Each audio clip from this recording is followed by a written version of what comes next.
Teachers at the Glendale Union High School District are becoming the students. Take a look. They've partnered with the Arizona Department of Environmental Quality to learn about science happening in the Grand Canyon State so that they could take it back to their students inside the classroom. 12 News journalist Troy Lynch went out with this group to the Verde River in North Scottsdale to check it out.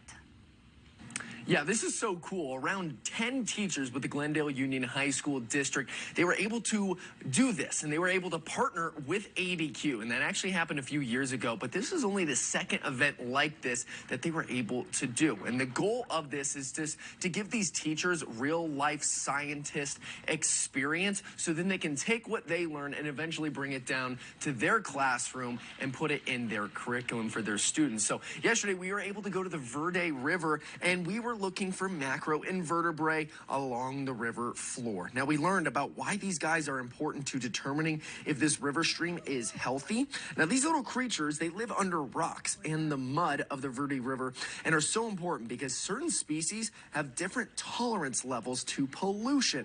So we were really excited when we found some hellgrammites because if you find them, and that generally means you have clean water. They're going to get up and close with a few kits that we built out, a fun game called Critter Cube, and then we'll kind of walk them through the process of how we would teach this to a classroom. And they have their own knowledge skills, so they might say, oh, this might be a better idea to do it this way. Now, I was having a little bit of FOMO, but I got in on the science too. I was able to catch a variety of creatures, never mind the rocks that I caught, but I did catch some macroinvertebrate, even a crayfish, and kind of looks like a small lobster. Now, they're non-native and they are an invasive species because they actually eat all the good macroinvertebrate. So teachers, they were loving the learning along with me. So after we were done fishing, we took the macroinvertebrate, we put it in a bucket, and then brought it to the science table, and class was then in session for the teachers. They even had these digital microscopes that were so cool where you can get an even closer look at the creatures. Now, ADEQ also had games to help these teachers learn more about the river's health and the creatures in it, which teachers, they're going to try to bring that knowledge and those games back to the classroom to share with their students. And some teachers, they were even considering field trips like this.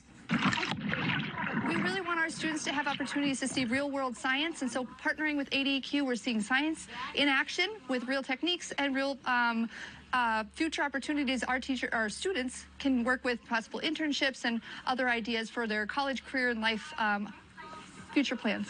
Now, these types of opportunities don't have to be just for the teachers. Literally anybody in the community can get involved like this because ADEQ has lots of different ways that you can volunteer. And if you are interested in collecting water quality data, composting, air quality sampling, or even ground water sampling, there are so many different opportunities where you can get in on the science yourself. And you can find more on ADEQ's website.